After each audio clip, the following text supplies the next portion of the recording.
We're healing together, and the library's here to support them with that. Boulder is taking another step towards healing. The King Superstore, where 10 people were killed in a mass shooting, is getting ready to reopen.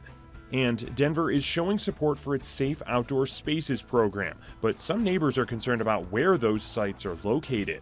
Plus, Von Miller is back in the Super Bowl, but he's not forgetting his time with the Broncos. Always be loved. I always have, orange and blue in my blood. I'll always be a Coloradan. We will get our first look inside the King Soopers on Table Mesa in Boulder this afternoon. The store will reopen tomorrow, nearly a year after 10 people were killed in a shooting there last March. Thanks so much for joining us here for Denver 7 News at 11. I'm Jason GRUENAUER.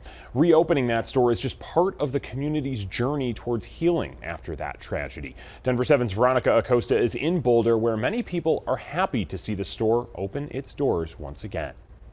On the outside, the Table Mesa King Soopers looks completely different than it did a year ago, but still, it means so much to the community here. If you remember, nearly a year ago, we spoke to so many who told us this was a gathering spot, not only for kids who stopped by after school to grab a quick snack, but also for parents who met and greeted each other here during their grocery runs, and even those who work nearby, specifically at the neighborhood library, telling us they are thrilled to see the grocery store reopen. They're excited and looking forward to King Soopers opening, because that was another place where the members of the community would go and see each other and say hello and greet each other. So I can't begin to explain how thrilled they are that we're healing, and we're healing together, and the library's here to support them with that. Shannon KINCAID is the branch library manager at George Reynolds. The library was closed when 10 people were killed at King Soopers nearly a year ago. It reopened late last year, and since then she's been able to watch the rebuilding process day by day. She's gotten that front row seat to community members walking by, watching, waiting for their neighborhood grocery store to reopen. It's just, I guess, a testament to the community of how things get shattered and they slowly rebuild and come together again. And all of those community members who've been waiting for this grocery store to reopen, they get that day tomorrow. They'll also be able to take part in a ceremony happening tomorrow morning as well. In Boulder, I'm Veronica ACOSTA, Denver 7. Colorado has passed 3 new laws in hopes of preventing another tragedy like the King Soopers shooting. One prevents people convicted of certain violent misdemeanors from being able to buy a gun. Another created a special agency under the state health department to make policy recommendations to reduce shootings. And the third allows local governments to pass their own gun laws if they're stricter than the state. Boulder City Council will also talk about gun violence prevention at its meeting tonight. The man charged in the shooting is in a state hospital in Pueblo for treatment. He was found mentally incompetent to stand trial twice now. There is another hearing in March to review his treatment. We also want to take a moment to pause and remember the 10 people who were killed in that shooting. Denny Stong, Nevin Stanisic, Ricky Olds, Trelona Bartkowiak, Suzanne Fountain, Terry Leiker, Officer Eric Talley, Kevin Mahoney, Lynn Murray, and Jody Waters.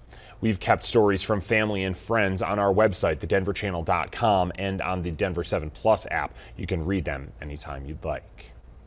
The city of Denver is pouring millions more into helping the city's homeless population with safe outdoor spaces. As Denver 7's Christian Lopez reports, the city wants people on the street to transition into more stable housing.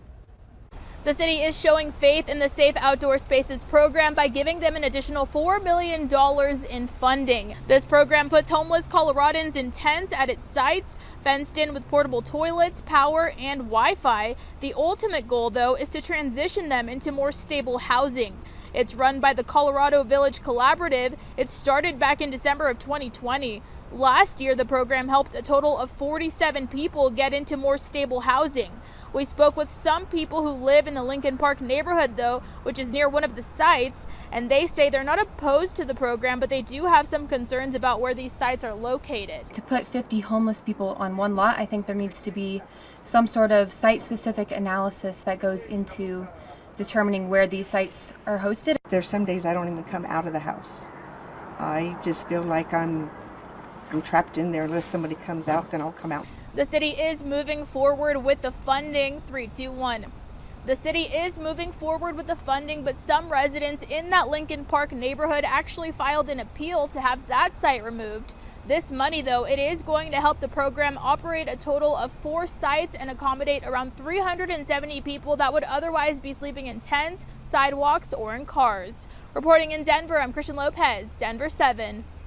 Aurora's City Council will vote next week on a proposed camping ban. Mayor Mike Kaufman reintroduced a new version of that legislation last night. He first tried to introduce a camping ban last summer. It failed twice in the City Council. The Douglas County School Board is meeting tonight for the first time since they voted to fire Superintendent Corey Wise. An executive session is on that agenda, so part of that meeting will be closed to the public.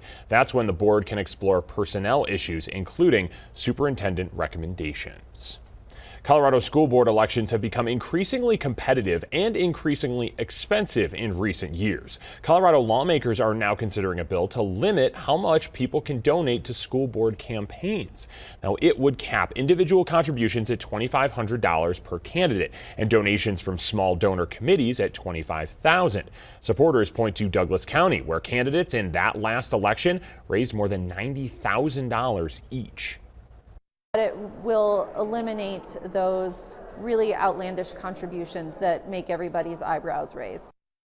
The bill passed committee, but not before critics like Republican Representative Patrick Neville raised concerns about the potential consequences, telling Denver 7 in a statement, this bill will only place limits on the average citizen and encourage more dark money. People can give input on the state budget at the Capitol today. This was supposed to happen last week, but was postponed because of snow. The Joint Budget Committee says this is an opportunity for them to hear the needs and priorities of Coloradans. Testimony begins at 2. Tomorrow, Boulder County is hosting another online community meeting for victims of the Marshall Fire. Officials will cover topics related to rebuilding for homes in unincorporated Boulder County. The meeting is for residents, architects, builders, and designers. You can register for that meeting on Boulder County's Marshall Fire website. Governor Jared Polis is announcing a virtual concert to raise money in support of Marshall Fire victims. It will feature Colorado singer Nathaniel Rateliff. The governor will give more details about that concert at noon. Well, there might be some progress being made in finding a solution to the crisis in Ukraine. French President Emmanuel Macron is meeting with Ukraine's president today, one day after a 5-hour meeting with Russian President Vladimir Putin. French officials say Putin made a commitment to not launch new military operations near Ukraine and to withdraw Russian forces from nearby Belarus. As Russia continues to flex its military firepower, President Joe Biden is urging U.S. citizens in Ukraine who are not part of the diplomatic corps to leave. I think it'd be wise to leave the country. The State Department says a U.S. delegation is traveling to Europe to hammer out the details of sanctions against Russia if it attacks Ukraine. President Biden warns if Russia does invade, there will also be major economic penalties, including ending a natural gas pipeline between Russia and Germany. The standoff with Russia is already pushing gas prices to new highs across the U.S. Some areas are seeing prices up 20 cents in just the past month to the highest level they've been at in 8 years. Well, the geopolitical tension is fueling some concerns that Russia could react to potential Western sanctions by withholding crude oil from the already tight marketplace. And that's causing crude oil prices to rise even more. The average price is now $3.44 a gallon nationwide. That's up 8 cents from last week and nearly $1 more than last year at this time. In Colorado, our gas prices are just a little bit cheaper at $3.33 a gallon. And not only are Americans seeing rising gas prices, but when they go to the store, they're seeing some empty shelves as well. A study found nearly a quarter of shelves are empty. The pandemic, supply chain problems, a worker shortage, and winter weather are all to blame. Coronavirus protests in Canada are now reaching America. This video shows trucks shutting down the Ambassador Bridge between Detroit and Windsor, Ontario. The bridge is now back open, but keeping the bridge closed would have a major impact on travel and trade. It's the busiest land crossing in North America, with more than 40,000 vehicles crossing it every day. These demonstrations started about 2 weeks ago in Ottawa. Truckers, calling themselves the Freedom Convoy, are protesting COVID-19 vaccine mandates and testing rules. Ottawa's mayor says they're trying to end the protests peacefully, but are afraid that the demonstrations may take a darker turn. When you're trying to put out a fire, you don't throw oil on it. We don't want to see the kind of activity and loss of life that we saw in the Capitol just a year ago in Washington. Everyone's tired of COVID, but these protests are not the way to get through it.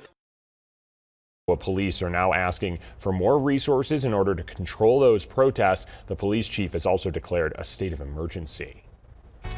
Well, coming up, the Broncos aren't in the Super Bowl, but fans can cheer on a former Bronco. Still ahead, Von Miller isn't forgetting Broncos country while he suits up for his second Super Bowl.